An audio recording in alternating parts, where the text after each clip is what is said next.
I want to help you find fulfillment, contentment, joy, peace, strength, and love. No matter how down you are, I want to see you rise. If you're metaphorically lying on the ground or in the depths of the sea, I want to see you ascend. No more being defeated. Zero descent. Who am I? A nobody from nowhere. Just someone who is like you and is trying to be who God wants me to be. Join me in this series as we search for truth and meaning that will elevate us to the heavens. 3, 2, 1,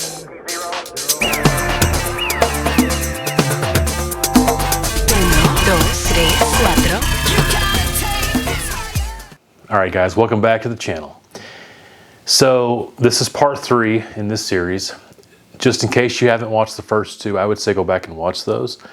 Part 1 is about human nature, and it's very critical that you understand the things that I talked about in that video, and it'll help you in these videos understanding what I'm talking about and really in all questions of life. Part 2 was, can I trust the Bible? And I went through a lot of information there, which I think will be very helpful. The basic summary of that video is we can. You just have to make sure you understand the difference when it comes to the term inerrancy.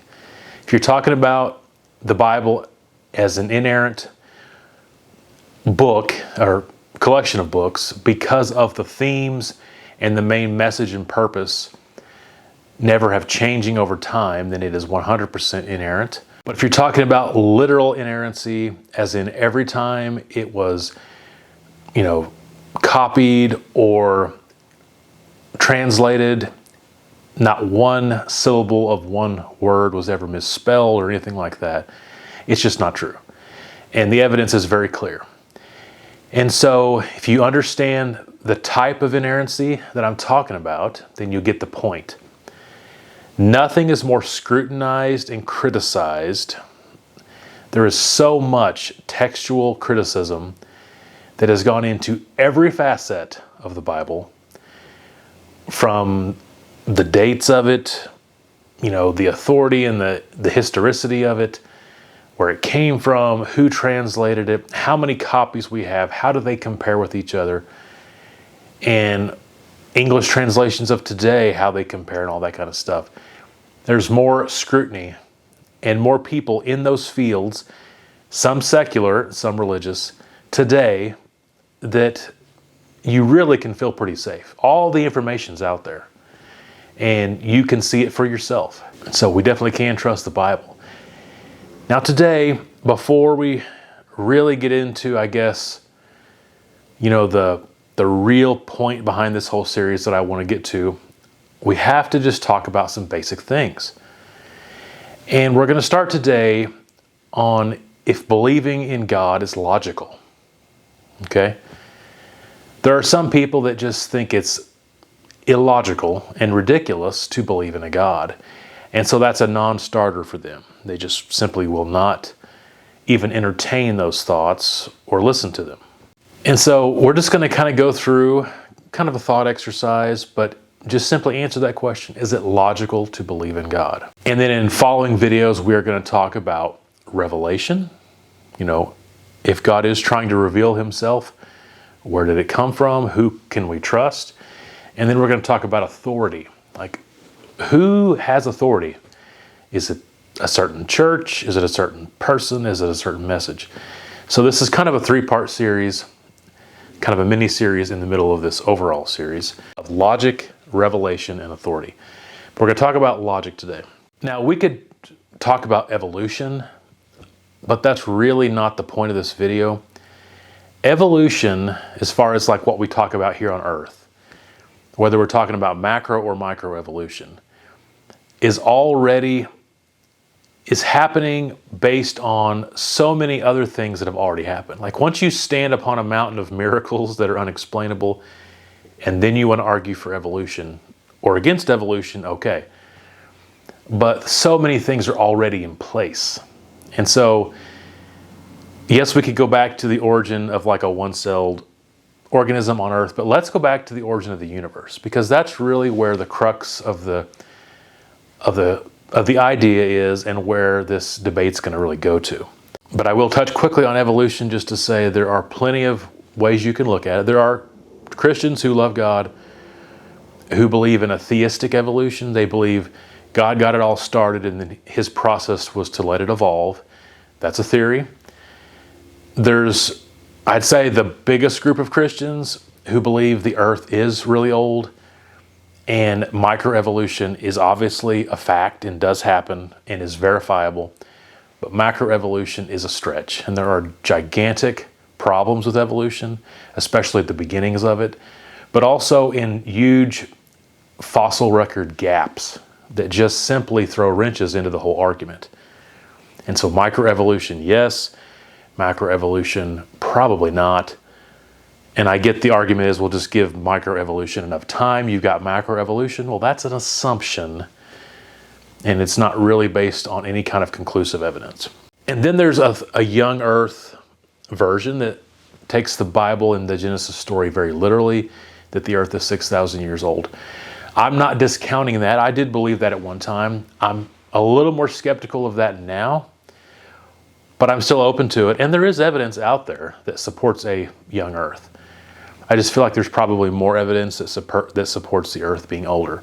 But there's young earth, there's old earth, there's also the theistic evolution. And they're all Christians. They all believe in God and in Jesus Christ. They just have different views on evolution. But let's just back up to the beginning of the universe, because that's really what I want to talk about today.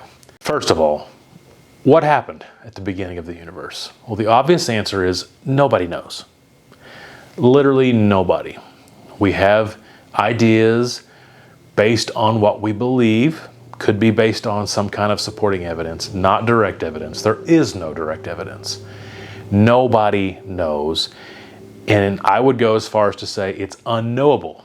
How in the world would you ever know and can be able to prove anything? You can simply only have an idea. And so there's really four main thoughts, and just an FYI, I'm oversimplifying a lot of stuff for time today, so obviously there's probably a lot more.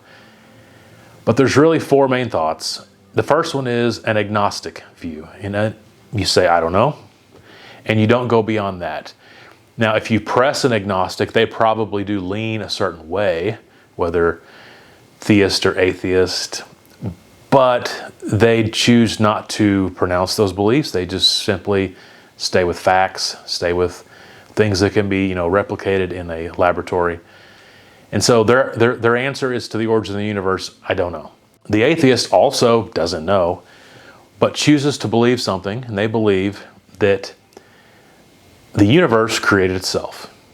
They might not frame it that way, but somehow it all came to be in a series of natural processes that are unexplainable, but they happened. The deist also doesn't know, but chooses to believe in a supernatural creator getting it all started that lives outside of time and space.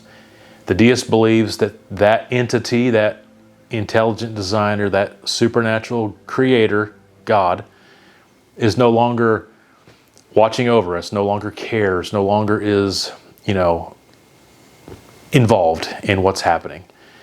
The theist is exactly like the deist, doesn't know, but believes in a supernatural, intelligent designer that created all things, who lived outside of time and space. But the theist, unlike the deist, believes that God is concerned, is involved, is watching over us, does care what's happening from here on out. Now, of those four, three of the four choose to believe something, okay? And like I said, the agnostic probably does believe something down deep. He just doesn't proclaim it. He just stays away from that. And though I can have respect for the agnostic because it's just simply honesty, if you really think about it, an agnostic is nothing, because we all don't know. We all four are agnostic to a degree. If someone tells you, I know, they either don't understand what that term means or they're fooling themselves. We can be very certain in our faith. We can be very certain, which I am, in what I believe, but I don't know. I can't prove it. And so the agnostic really is nothing, because we all don't know. But three choose to believe something. What do they choose to believe? A miracle. The atheist, the deist, and the theist all believe in a miracle. What miracle? The origin of the universe. We have no understanding of how it happened. It obviously happened. I'm sitting here talking to you. You're sitting there listening to me. But we don't know how. It's an unexplainable miracle. And I'm not a semantical person. I don't want to argue about the term miracle, the term believe, the term faith. The atheist hates when I describe this the way I'm describing it. They say, no, we have an absence of faith. We have an absence of belief. If that's the way they want to frame it, that's okay. But the real answer is we don't know. We're choosing to believe something. And we're believing in a miracle. The difference is it's either a supernatural miracle or a natural miracle. And so, which miracle is more of a farce? Well, I'm going to talk about that shortly. You say, is there any evidence? Well, there's always evidence, but it's supporting evidence, like I talked about in the first part, understanding human nature. And so, yes, there's some kind of evidence out there, but none of it is true evidence. It's not direct confirming, putting it to bed, nail in the coffin evidence. It just doesn't exist. And yes, I get that there's theories of the universe, how it expands and it contracts and it's eternal and different things, but there's no evidence of that. That's just simply a theory that somebody wants to believe because they don't like the idea of there being a beginning. Is there evidence of a beginning of the universe? There actually is. And that's the Big Bang Theory. And when the Big Bang Theory first came out, it troubled some scientists who were atheists because they would much prefer there to be evidence of an eternal universe than a beginning. Why? Because if there's a beginning, it really poses a serious problem. How would time and space begin? How? Now, obviously, once again, nobody knows. But there is pretty good evidence that the universe is expanding and it can be measured with telescopes and different things. You can measure the expansion of the universe. We've been doing it for a long time. And so just reverse gears, just reverse time and space and that expansion. Now, there's a lot of assuming a constant rate of expansion, but based on the evidence we have, you can just rewind the clocks and you come back to a single point of singularity where all time and space began around 13.5 billion years ago. And so the question is, if that's true, how did it begin? How? Well, there's really only two possibilities, either a natural or a supernatural. And the atheist believes in that natural, unexplainable miracle that within time and space, somehow time and space began. Doesn't make sense. Without a plan, because there's no intelligence, there's no intelligent designer. So kind of randomly, without a plan, time and space began on its own from within the rules of time and space. Or you can say there's an entity, an atmosphere, something outside of time and space as we understand it that created time and space. That would be a supernatural miracle. And so the theist believes that God intelligently designed the universe via supernatural means. In other words, outside of time and space, created time and space. The atheist believes the opposite, that somehow, without any design, it randomly created itself. Now, I fully get both of those are miracles and unexplainable. But which is more likely? Well, to me, clearly, the supernatural explanation is more likely. It's more plausible. Just from a logical sense. I mean, you say, well, that's pretty crazy to say a supernatural intelligent designer did something. Isn't that of God of the gaps? I guess it kind of is to a degree, but it's just simply the most logical understanding that we have. It's more ridiculous to say it all happened on its own randomly from within the parameters we have, the material universe we have. That is more ridiculous. And so I guess it's a lesser of two evils, but really it's just the more logical, the more plausible explanation. So just to be clear, atheism is the least plausible explanation of the origin of the universe. And that's why more and more people are either becoming deists or theists, or they're just saying, I'm an agnostic. I just don't know. Because it's so ridiculous to believe in what the atheist believes. Beyond logic, is there any other evidence? Well, once again, not direct evidence, but just look around you. What do you see? Ray Comfort is someone I've listened to in the past, and he makes the statement, I'm in a building right now, and I know that this building had a builder. How do I know that? Do I know the person personally? Did I see him creating this house that I'm in? No. How do I know there's a builder? The building is evidence there was a builder. And I get that that's not apples to apples, but it's the same philosophy. It's just a philosophy, but I mean, we just don't see order coming from chaos naturally without there being some design. And a lot of people would say, oh yeah, we do, and they'll bring up like microevolution, but that's with everything else being in place. And so you might say, well, if you leave an area for a long time and just let the animals take over, a beaver, for instance, is going to take natural things and create some kind of order with a beaver dam or something like that. But once again, the beaver has intelligence. It's not a soul. It doesn't have conscience, but it has intelligence. But that's also a world that's already been created somehow that we can't explain. But if I leave this property and no one mows the yard for 1,000 years, no one trims any trees, and you come back in 1,000 years or 1,000,000 years, you're not going to find order.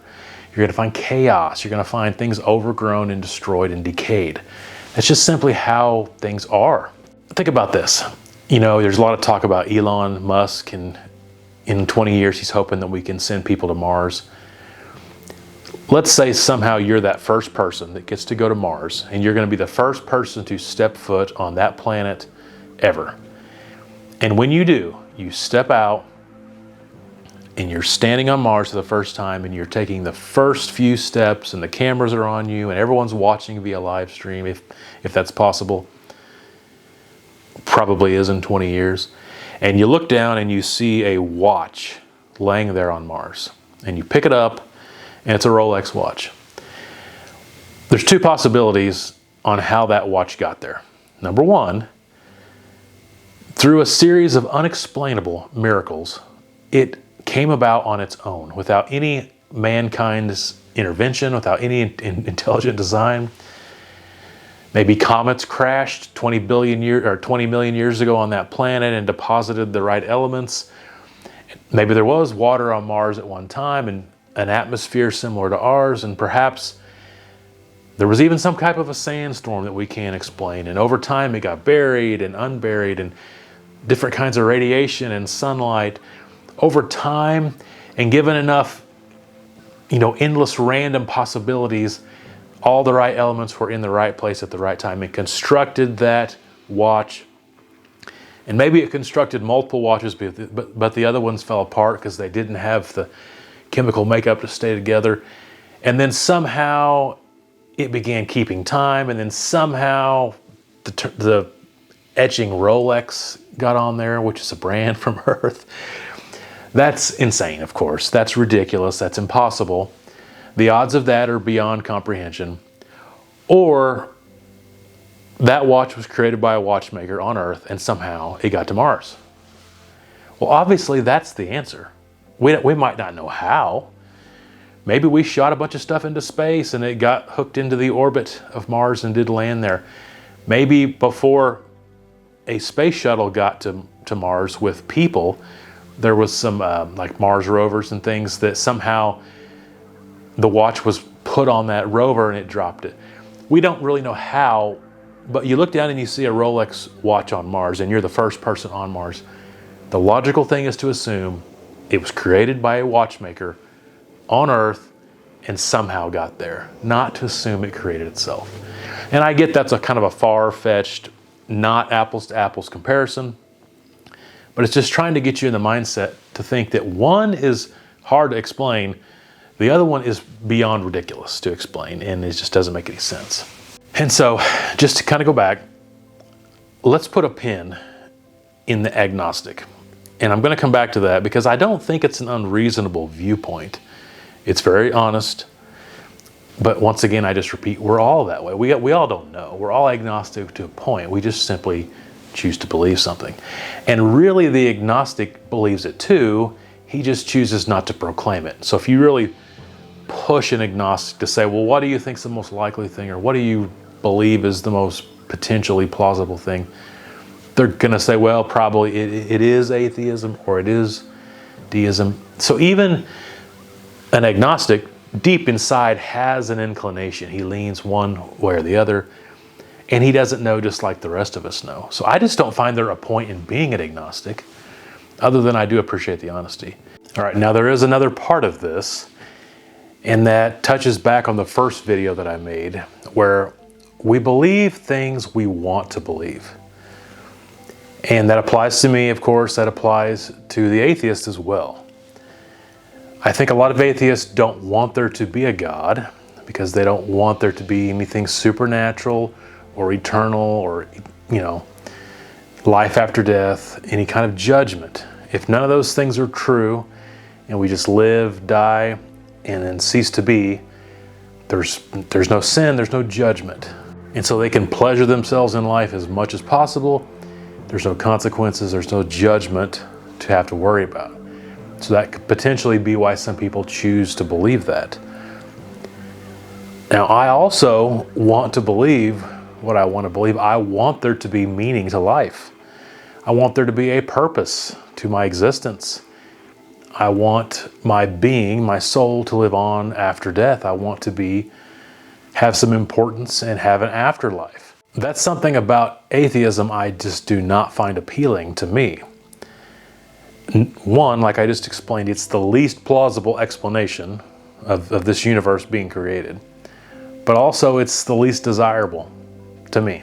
If our brain is just a series of chemical reactions and electrons and neutrons firing, then our consciousness is an illusion. And I think it's very clear we have a conscience. And I believe that's because we're created in the image of God. That's what separates us from the animal world. And that's what makes us in the likeness of God. We have a conscience, a soul, an eternal being. And it's very evident to me and very clear. But if atheism is true, then that's just an illusion. We think that, but it's not really happening. Therefore, there is no real love that we feel. There is no real consciousness. There is no real morality. It's all just simply chemical reactions in our brain. That's a really depressing thought. So not only is it the least plausible for me personally, it's the most undesirable. So I just have no desire for my life to be seemingly meaningless. I have no future. There is no meaning of life. There is no point to my existence other than just random chance. And everything I believe, like my consciousness, my morality, my values, my love, my emotions, it's all just an illusion. So that's a horrible, horrible way to go about life. And it's also the least plausible. So in a nutshell, that's what I believe. I just think it is very logical to believe in God, and it's a much better solution. On the next video, we're going to talk about revelation.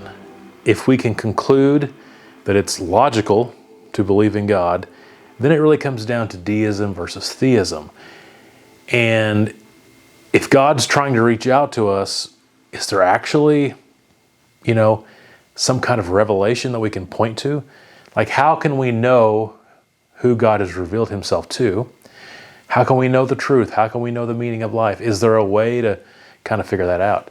So that'll be on the next video. If you liked this video, give it a thumbs up, subscribe to see videos in this series coming up. Comment below. Where do you think I'm wrong? Where do you think I'm right? What are your thoughts on this topic? And hopefully you have a great day. And until next time, take care.